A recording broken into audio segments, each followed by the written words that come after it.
Welcome back at 7:19. Beginning today, the D.C. region will receive updates about the long-awaited Purple Line. The Purple Line will consist of 21 stations from Montgomery to Prince George's counties. The project could open in 2027, but it is behind schedule. It's over budget already. But joining me this morning with where things stand, Communications Director Kathryn Lamb. And as a Communications Director, I know whenever they start with it's over budget, it's behind schedule, I mean, you got your work cut out for you in getting the messaging out. Well, it's exciting messaging because the Purple Line is being completed. We're 58% complete. We have 1,100 workers on 60 active work sites. I think that Governor Moore did a great job earlier this summer. In July, he gave a press conference about the extension and being completed in 2027. But tonight, we're excited to kick our community advisory team meetings to talk about that progress. I think these CAT meetings, Community Advisory Team, that's what CAT is, meetings are really great because you're having a series of them and you're having them in specific neighborhoods, right, that are affected. So this is the best way for people to really get an update of what's happening where they live and work and how it's going to affect them. That's right. There are 7 meetings starting tonight. They run until November 7th. They will be recorded, so if you miss the one for your neighborhood, you can go back to our website, purplelinemd.com, and watch that particular one. They are very focused on construction progress all along that 16-mile alignment.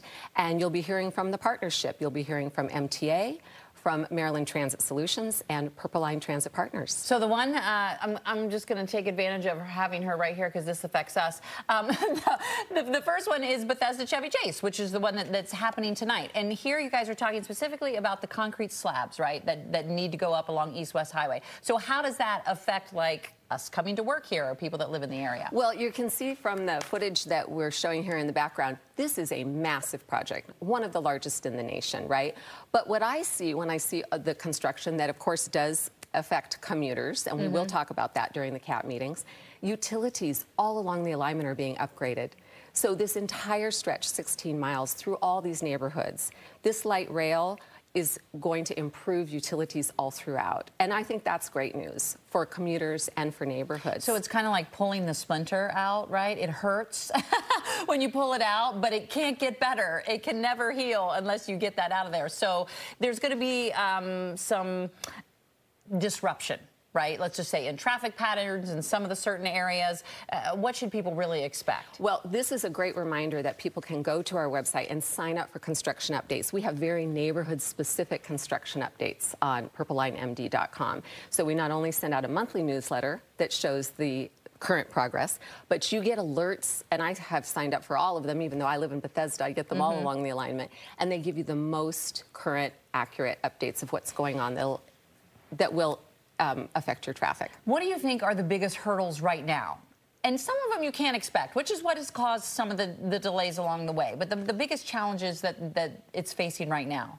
Well, I think the project is progressing as it should, right? And all of our 1,100 workers and the people behind the scenes in engineering and design and the construction leads are working very hard to meet that 2027 deadline.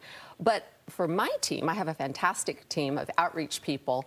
You know, they are out there every single day talking to community members, homeowners, and business owners who are seeing, you know, an effect of construction in their neighborhoods. And so I would say that they do a great job, but they have a difficult job sometimes.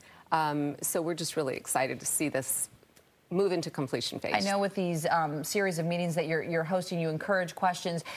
Is there an overall question? Like, what's the #1 question you get from the community regarding the construction? So I've been on the project about a month and a half, and I think when I go to my local Starbucks, when I get gas in the neighborhood, I think the question is it really going to be finished? And the great thing is that I can say to them with very much confidence that, yes, it is being completed. It's more than 58% completed today. But I think what they want to know is not, is it going to be completed? Is it going to be completed by the date that they're projecting, right? All indications are that we can meet that deadline, and everybody is working very hard at the Purple Line to make sure that we do. What can the community do to help? Is there anything? I think stay informed is the #1 thing, and that's why we do the community advisory team meetings twice a year.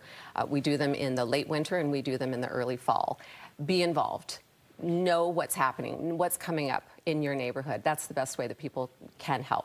Kathryn is living her message. Look, she wore a purple jacket and all for the Purple Line. Thank you so much for coming in this morning and keeping us informed. Thanks. They're doing their best to be as transparent as they can throughout this whole ordeal. All right, Tucker, let's go ahead and talk.